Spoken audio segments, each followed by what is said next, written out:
Hai dan Assalamualaikum. Nama saya Nazira binti Mat Kasim. Nombor metrik TG25003. Jadi saya nak tunjukkan untuk Computerized Maintenance Management System itu menggunakan SeaWork Plus. Okay, first thing saya akan tunjukkan bahagian master untuk yang first thing first yang kita kena buat. Okay, so dekat master ni ada macam-macam jenis. So yang kita kena buat first thing ialah department lah. Okay, untuk department ni saya ada maintenance, production, administration dan juga operation. So mudah je nak buat. Just klik new department dan isi je yang diperlukan. Lepas tu untuk failure code pun lah macam mechanical fail, electrical fail dan selainnya. Lepas dah siap isi untuk failure code, kita pergi ke asset category. So asset category pun diperlukan juga.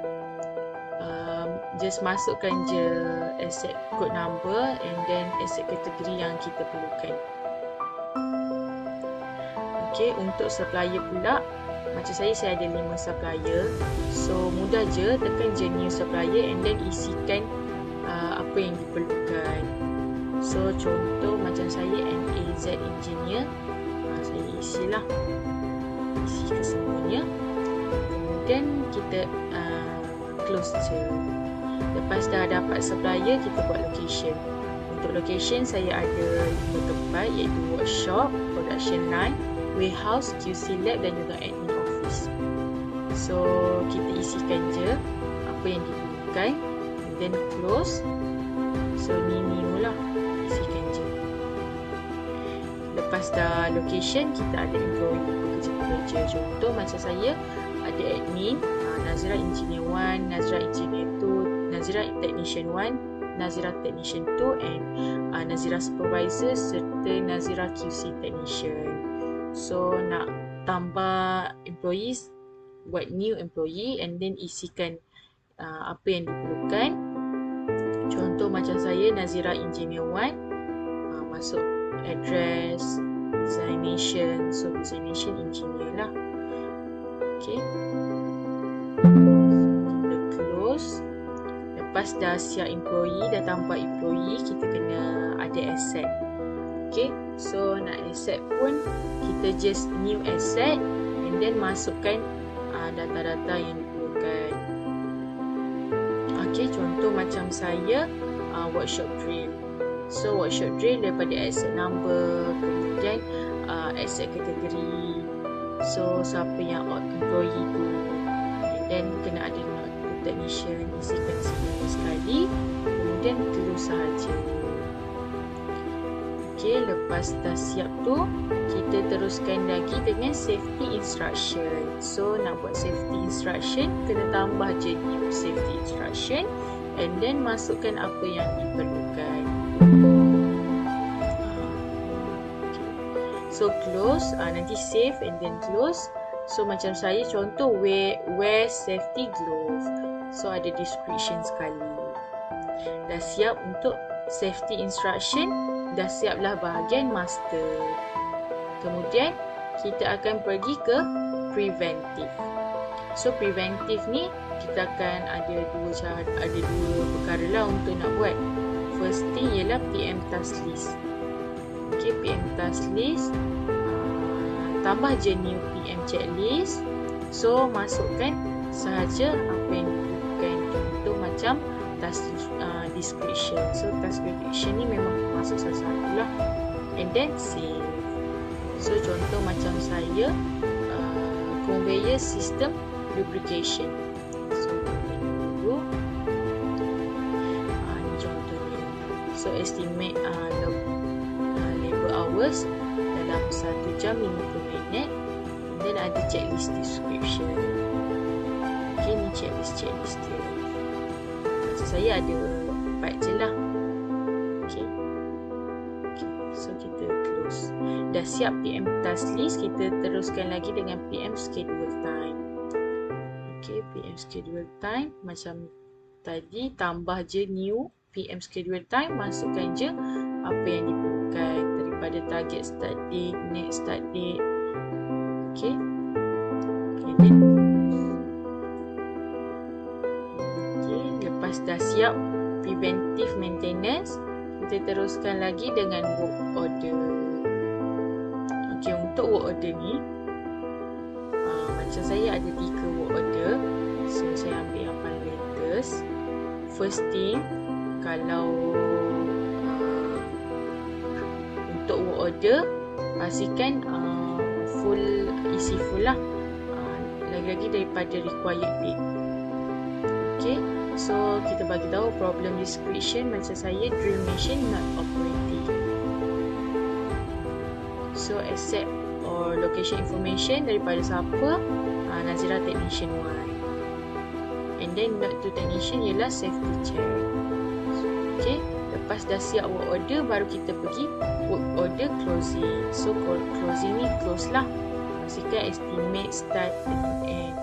So start, end, actual date, and then downtime dalam sejam 50, dan waktu handover, dan waktu handover pun kena tepat. So work order close by admin. Okay, ini contoh. So kalau nak start buat, boleh tekan new work order kat sini. Okay, lepas dah siap work order dengan work order close, barulah kita boleh pergi ke report. So report, kita tengok failure type analysis. Untuk group, report group kita ambil all. Kategori kita ambil yang kita dah guna, mechanical equipment. So asset number, workshop drill. So waktu start saya buat 31 hari bulan 1 2025 sehinggalah 31 hari bulan 1 2026. Okay, kemudian export to Excel.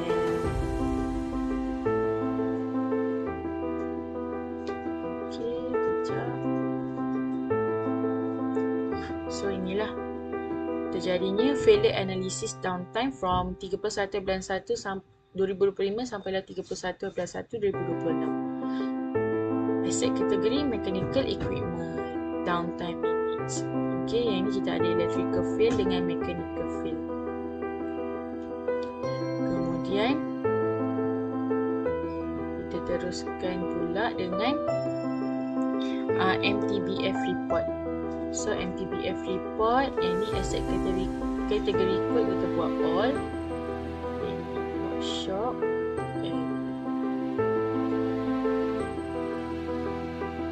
all juga, location number all sama.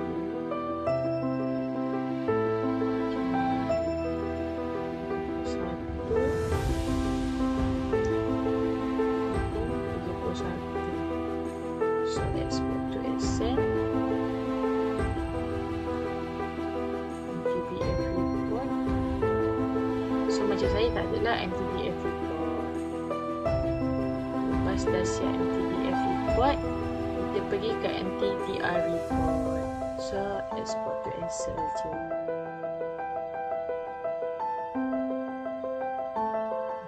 Macam saya ada. MTTR means minutes for asset category all by location all from 31 bulan 1 2025 to 31 bulan 1 2026. Dan last sekali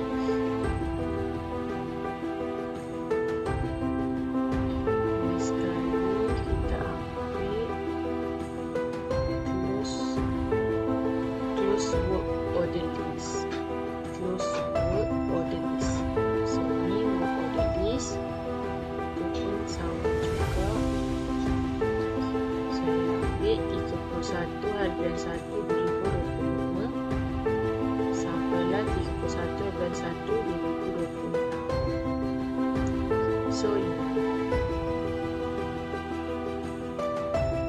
total number of record 3 lah, sebab saya ada 3. Itu sahaja. So daripada persoalan yang diberikan, so for first question is, why is there no tab for predictive maintenance and breakdown maintenance in the main menu, even though there is a tab for preventive maintenance? And the second question is, what is the difference between a complete work order and closed work order?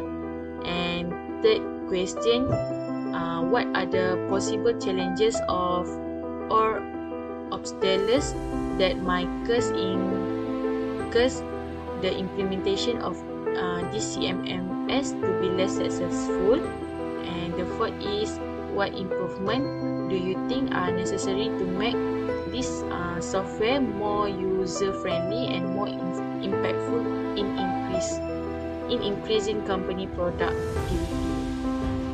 Jadi untuk jawapan soalan yang pertama, bagi saya rasa sebab sistem ni fokus dulu kepada preventive maintenance. Sebab preventive maintenance ni senang nak dijadualkan dan senang nak follow up. So kalau preventive atau breakdown, dia lagi complicated lah, sebab dia perlukan data sensor ataupun laporan kerosakan yang banyak. Jadi develop letak preventive maintenance ni je supaya penggunaan tu lagi senang untuk guna. Dan untuk persoalan yang kedua, complete ni maksudnya semua kerja dah siap lah, tapi mungkin ada dokumen atau review yang belum settle. Dan untuk close pula, maksudnya work order tu memang dah totally selesai, semua kerja, semua report, so dia tak ada lagi action yang diperlukan. Dan untuk soalan yang ketiga, staff mungkin tak biasa untuk guna sistem baru, so susah nak adapt. Jadi data lama dari maintenance mungkin tak lengkap dan tak tersusun. So kalau pengurusan atau staff tak committed untuk guna sistem konsisten, so dia susahlah nak jaya. So dalam masalah teknikal macam sistem slow atau tak okey dengan peralatan yang sedia ada. So untuk soalan yang keempat pula, interface ni dia lebih simple dan visual. Contohnya macam dashboard tu jelas nak tunjuk status mesin dan kerja maintenance. Untuk notifikasi automatik ni bila ada work order baru atau preventive maintenance nak datang. So training untuk staff, kemudian kita nak training untuk staff supaya semuanya lebih faham dengan cara penggunaan sistem tu. So kalau boleh integrate dengan sensor atau IoT ni untuk predictive maintenance supaya boleh detect kerosakan awal. Itu sahaja dari saya. Sekian. Terima kasih. Assalamualaikum warahmatullahi wabarakatuh.